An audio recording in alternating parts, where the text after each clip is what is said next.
S'il y a des personnes qui n'ont pas le livre, vous pourriez peut-être évoquer un tout petit peu le sujet du livre.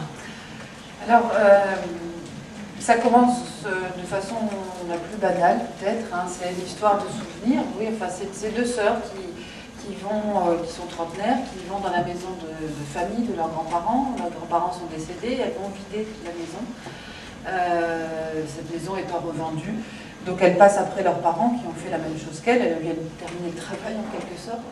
Et la narratrice, on sait que ça fait plus de 15 ans qu'elle n'est pas venue, qu'elle n'est pas retournée dans le village de ses grands-parents, alors même qu'elle le dit d'emblée, elle n'a rien contre la campagne, elle n'a rien contre sa famille, elle n'a rien contre ses grands-parents.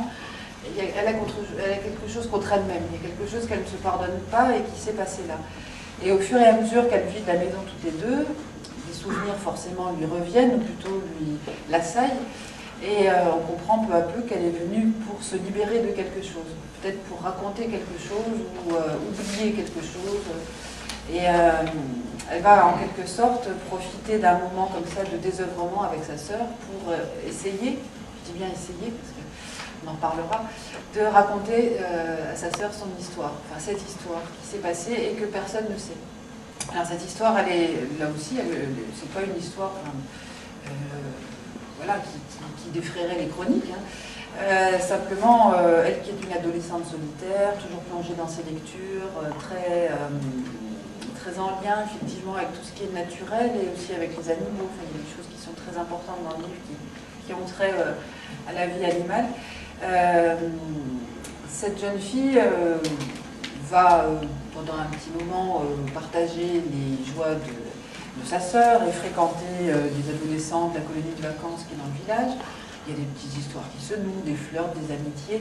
Mais elle découvre un jour, complètement par hasard, un jour où elle se promène seule dans la nature, dans un champ, un jour où il fait extrêmement chaud, parce qu'il fait chaud dans les Vosges aussi. Elle découvre un corps allongé sur l'herbe, enfin plus exactement au milieu d'un champ, près d'une petite rivière, un corps complètement nu, qu'elle observe sans comprendre ce qu'elle voit, parce qu'on ne sait pas, pendant un moment, elle ignore s'il est vivant ou mort, qui sait. Et puis elle l'observe pendant un temps qui lui paraît infini, ce corps qui est très beau et un corps d'homme, de jeune homme. Et voilà, émerveillée et un petit peu effrayée par ce qu'elle voit, elle repart. Et ce garçon-là, elle va le rencontrer plusieurs fois lors des fêtes de village, sans jamais savoir qui il est. Et ce personnage mystérieux forcément l'attire et il va y avoir une vraie rencontre qui va déboucher sur ce qui pourrait être un début d'histoire d'amour qui va aussitôt, presque aussitôt, très rapidement, beaucoup trop rapidement, être interrompu par la révélation de l'identité de ce garçon. Elle ne sait pas qui c'est, elle ne sait pas comment les autres l'appellent, il n'a pas de nom. Elle a passé une nuit avec lui sans savoir qui il était, sans presque se parler. Et elle découvrira par la suite, par les enfants du village, qui il est pour les autres. Et ça, cette révélation va tout gâcher. Va gâcher tout ce qui aurait pu avoir lieu, tout ce qui a eu lieu aussi va être teinté de honte. Et du coup, elle va se sentir obligée, contrainte par le regard des autres, par le poids des convenances, etc., de rejeter celui qu'elle avait tant admiré. Et cette culpabilité énorme, elle va la porter ensuite toute sa vie. Ça va être évidemment renforcé par quelque chose de dramatique qui va arriver ensuite au garçon. Et c'est ce poids qu'elle est venue déposer tout en vidant la maison. Elle est venue se vider aussi elle-même de ce poids très, très lourd à porter. Cette culpabilité, d'autant plus forte qu'elle n'a jamais été dite. Elle n'a jamais été révélée. À la demande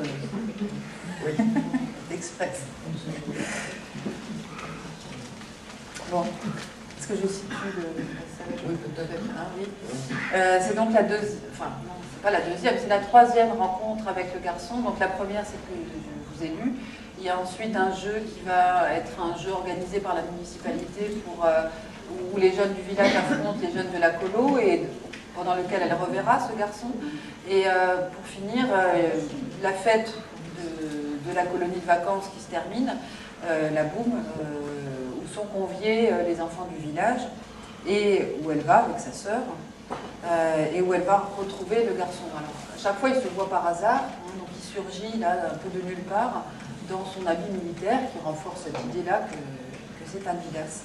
Et puis avec lui, elle sort.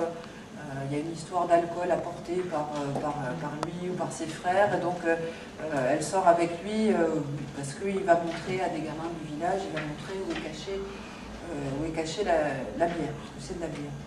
Ils se retrouvent ensuite tout seuls, tous les deux.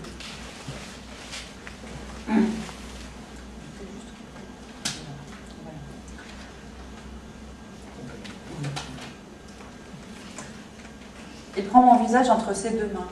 Je sens soudain sur mes joues la paume de ses mains. Elles sont calleuses, comme celles de Pépé, comme l'écorce d'un arbre. Je vais embrasser un arbre. Voilà, c'est fait.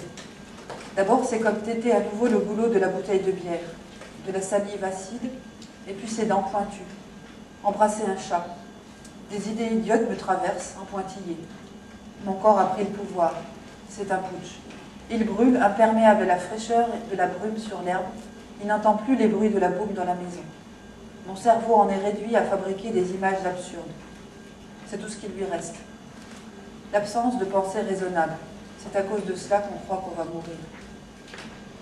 Mon visage est enfoui dans son cou. Odeur de foin chaud, odeur des épines de sapin dans le sous-bois près de la scierie, sous le soleil de feu. Mes cheveux le chatouillent. Il frotte son menton contre ma tête. Je tremble moins. Il se laisse aller en arrière, dans l'herbe, me serre toujours dans ses bras d'arbre. Je tombe avec lui, sur lui. Je me redresse pour ne pas l'étouffer.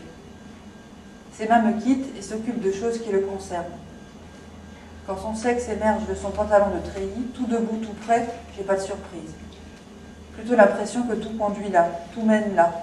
Que la vie jusque-là, c'était un tunnel, un entonnoir, ça débouche ici. Vous qui entrez, laissez là toute espérance. C'est la divine comédie qui commence. Mais pourquoi divine? Pourquoi comédie? Ça ressemble à rien d'écrit. Ça ressemble pas à ce qu'on raconte. Ou alors, si c'est ça, il fallait le dire tout de suite, que ce serait si simple. Ça n'était pas la peine de pondre des milliers de livres là-dessus et de nous faire peur avec toutes ces machineries. On se monte la tête, et puis arrive l'instant où on est dans le goulot d'engorgement de l'entonnoir. Il va bien se passer quelque chose maintenant. On ne sait pas ce qu'il faut faire avec ça. Ce sexe au garde à vous qu'on n'osait même pas imaginer, qu'on ne voyait pas avant, quand il reposait bien tranquille dans son nid de poil, lorsque le garçon dormait au bord de la rivière. Mais ça a l'air de savoir. Il n'y a qu'à attendre que ça trouve son chemin. C'est comme une petite bête qui cherche. Ça finit par trouver. Et alors là, oui, c'est le plus étonnant. La vraie découverte, c'est pas le sexe de l'autre, c'est le sien. Comprendre tout à coup, dans une sorte de révélation, à quoi ça sert, jusqu'où ça va, pourquoi c'est mou, pourquoi c'est creux. C'est comme découvrir une nouvelle pièce dans la maison où on habite depuis toujours. Il faudrait s'arrêter là la première fois. En même temps, si on s'arrêtait là, il n'y aurait jamais de première fois. On ne saurait pas que ça fait mal. On en resterait à ce que les livres disent. Ces conneries de phrases dans les feuilletons de bonne soirée, leur corps ne firent plus qu'un, etc. On ignorerait la douleur à l'intérieur, tout au fond, la brûlure. Pas quelque chose d'atroce, non, pas de quoi hurler. On s'en voudrait d'ailleurs, ça casserait tout. Et puis, il n'y a pas de quoi. À la limite, pleurer. Une petite tristesse sage, parce qu'on comprend au même instant que c'est ça, être une femme. C'est s'habituer à certaines douleurs. Comme chaque mois depuis les premières règles, parfois sentir une bombe exploser dans son bas-ventre, en pleine cour de récré, au tableau noir du collège, et ne rien dire, faire comme si de rien n'était. Se replier sur des douleurs. C'est ça, se bâtir dessus, les dompter, les apprivoiser. Je comprends à ce moment-là qu'il va falloir faire pareil avec cette douleur-là, la supporter, se dire qu'un jour elle disparaîtra parce que j'en aurai fait le tour, que je l'aurai domestiquée. Après, l'inconnu, le mystérieux, c'est de savoir combien de temps ça peut durer. C'est un peu plus confortable par moment, puis ça fait peur par vague. Mourir noyé dans la mer, respirer à nouveau, puis plonger, se laisser balloter, entraîner. Mon corps est un petit radeau. Et tout à coup, alors que la houle augmentait, c'est la surprise, la sidération totale face à ce qu'aucune fille ne vous décrit jamais, la jouissance du garçon. Voilà ce qu'aucun feuilleton à l'eau de rose ne raconte. La métamorphose, le visage laid et puis beau à nouveau, son agonie, et puis le cri. On dirait qu'une souffrance mystérieuse le tire vers le ciel. Comme il lève son visage vers les étoiles, je pense brutalement à une image vue il y a longtemps, dans une Bible illustrée, la 9e heure. Avec cette légende dessous, ce fut un cri doux et fort qui pénétra le ciel et la terre.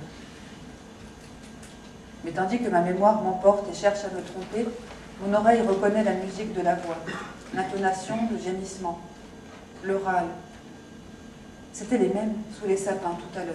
L'homme agenouillé dans les épines, c'était lui, et il faisait la même chose que maintenant, tout seul. Je crois que je le savais déjà. Seulement je ne comprends pas pourquoi. Je me ferme autour de son sexe que je ne sens presque plus, je me contracte et j'ai l'impression que là, en bas, c'est devenu un coquillage qui vit sa vie. Je voudrais qu'il se retire maintenant, mais je le retiens sans le faire exprès. Ça me chatouille, j'ai envie de rire. C'est agréable. Il rit aussi, à nouveau son rire un peu ivre, fatigué. Une infinie faiblesse, un anéantissement. Je reste là, les yeux grands ouverts dans la nuit, devant son visage plein d'ombre, dont j'ai presque oublié les traits. Sa peau brille. Au-dessus de nous, un bandeau de brouillard effiloché laisse voir le ciel. On dirait un papier peint déchiré. Avec derrière, la vraie nuit pleine d'étoiles. J'essaie d'écouter les bruits de la colo, mais je n'entends plus rien. Brutalement, je pense à toi, à l'heure qu'il est.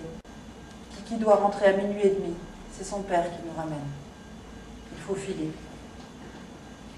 Je me retire en me contorsionnant, repoussant le corps du garçon qui pèse sur moi. Ça me brûle. Je mets mes mains, c'est chaud et mouillé.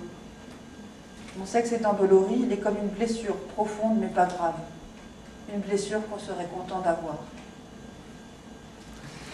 Merci beaucoup. Bravo.